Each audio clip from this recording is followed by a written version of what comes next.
So that's a great question, and again, one of these questions where we're lacking some studies on that. So the most important thing about prosthetics is probably realizing that there are two different types of prosthetics. And the one prosthetic is where you basically have a device that attaches to the remaining leg, so usually a stump, and it's attached with some form of, in dogs, usually some harness or something that just captures the joints above. So we can do these prosthetics for dogs usually where we go up to mid-tibia or mid-radius. That's where we have enough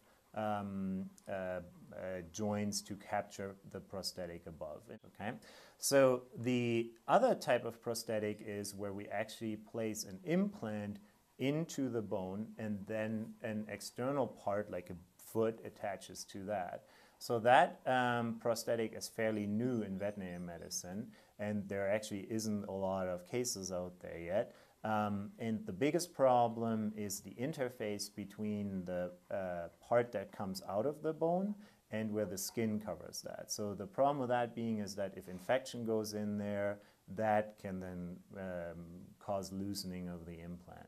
What my opinion about that is the most important part is that we don't compromise the standard of care. So when we have a dog that has a cancer, we need to make sure that the partial amputation that we do, let's say we amputate to this level here, that we remove all the cancer. Okay, so that's the the first most important question to ask. And we do the routine limb sparing procedure for osteosarcoma. I think there is something on your website about that too. That is the same idea, where we want to make sure that we can remove all the cancer. Now, if we have, let's say, a traumatic injury that involves the lower leg, absolutely, I love to try these prosthetics. We have a few cases that do great. I can actually show you a video of one.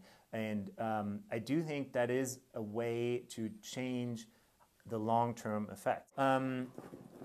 It goes back to this no harm type of deal, right? If we make sure we don't do any harm, so we remove the cancer completely, and the owners are willing to go through this process, it's the perfect option to try. Now, it can be very frustrating, and it involves a lot of rehabilitation and motor training. So, you know, this is not just putting on the prosthetic and then they'll be fine with it, right? It's a lot of training them to do the right thing and training them, this is how you use it. But if we can get them to use that leg, then yeah, I mean, I think especially for dogs that have a long life ahead of them, that I mean, I would love that we try to do that more often.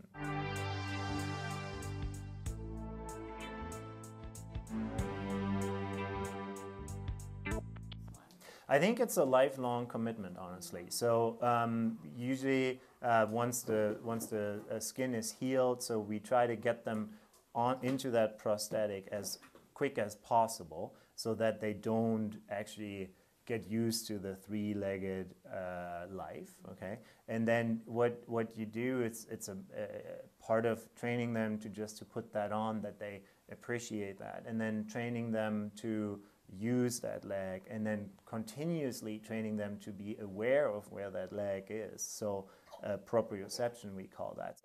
But it is something that it's a big commitment.